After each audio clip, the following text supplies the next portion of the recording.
Bonjour à tous et bienvenue pour notre édition du jour. Merci de nous rejoindre sur JR News.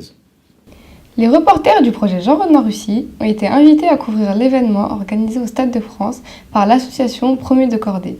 3000 enfants et parents ont pu participer à des activités sportives, visiter le Stade de France et même rencontrer des célébrités, notamment le nouveau parrain de l'association, Kylian Mbappé, ou bien encore des invités de renom comme Christophe Licata et Arsène Wenger.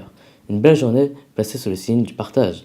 Un reportage réalisé par Roméo Alfawal, Joshua Doriska, Walid Hassani, Gaël Chinda et Jasmine Fulcran. Nous nous retrouvons au Stade de France pour la journée évasion organisée par l'association Premier de Cordée au profit d'enfants hospitalisés souffrant de différentes pathologies ou handicaps.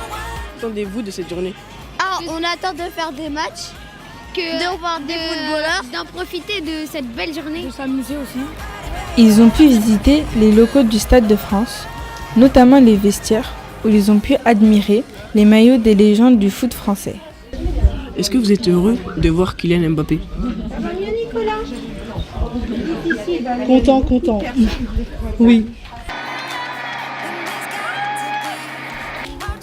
À cette occasion, l'association Premier de Cordée a installé des dizaines d'activités sportives pour le bonheur des jeunes et de leurs familles. 3000 personnes se sont rassemblées.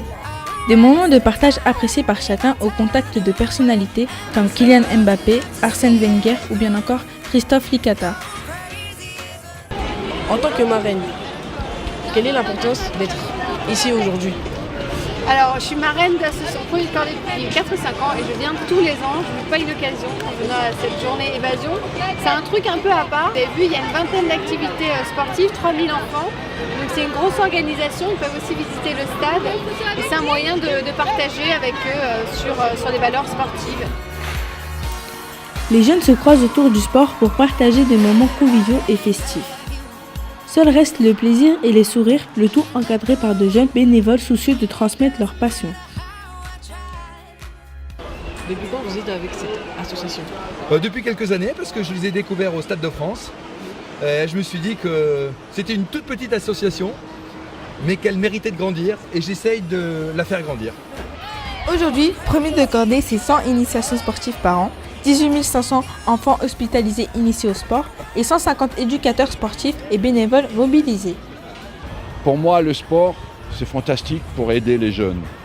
Et on pense que quand les gens sont malades et qu'ils n'ont qu'à être soignés, mais en fait, le plus important, c'est de leur donner des objectifs et de leur donner du plaisir. Un véritable message universel porté par Premier de Cordée, dépasser sa maladie ou son handicap par la pratique du sport. Un superbe exemple de ce que la pratique du sport peut apporter comme moment de joie. Merci à tous d'avoir regardé cette édition du jour. J'espère qu'elle vous a plu. N'hésitez pas à nous suivre sur nos réseaux sociaux. À très bientôt pour une nouvelle édition. À très bientôt.